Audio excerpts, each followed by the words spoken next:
Have you ever thought of this? We live in a world of not enough, and yet we live with a burden of excess. Let's be honest, we are over consumers, and that is because we have excess when it comes to our spending. I mean, really, how often do we just pick up coffee or run through the drive-thru or just get a little something or add one more thing to our cart? We have a problem with that, and that leads to a lot of issues then when it comes to our health and to our life.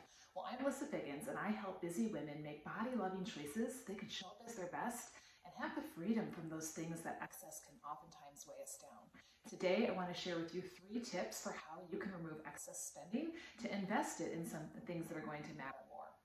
Now, if you're the typical American consumer, we have so many excuses that we give. In the book by Jen Hatmaker called 7, which has inspired this experiment I'm doing this month, she gives a list of some of these different excuses that we often make.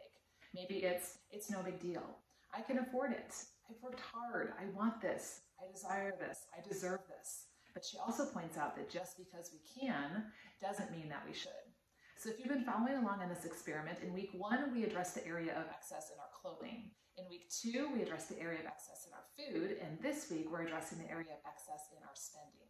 So what's a girl to do when we live in this world where we think we don't have enough, and there's always this pressure because retailers make it so easy for us to overspend? Well, I have 3 tips that I want to share with you. The first is live with less. Really, just don't buy it. If you think about this when it comes to your health, if you're going through the drive-thru to grab a coffee on your way to work or taking your kids to school if they're heading back that way, that can add up at $6 a drink. Doing that 5 days a week, that's $150 in a month.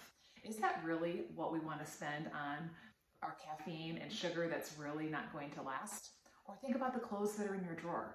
If you think about the 10 pairs of jeans that you have and the $50 you spent on each one of those, that's $500 that could have been invested in other things that probably were going to be a whole lot more valuable than just another pair of cute jeans.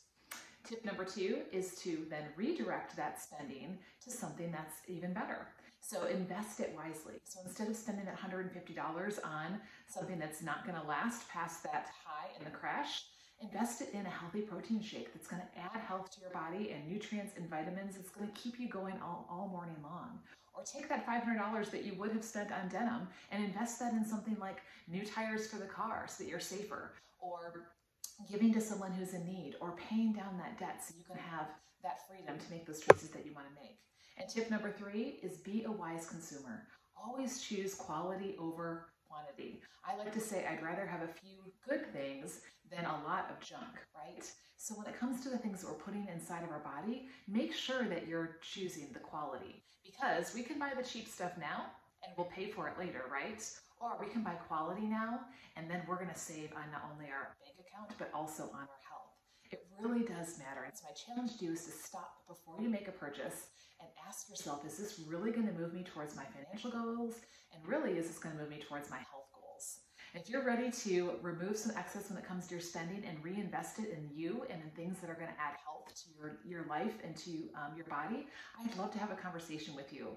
Go ahead and click on the link and schedule a time for us to connect. And let's find a way that we can live with less, redirect that money, and be wise consumers.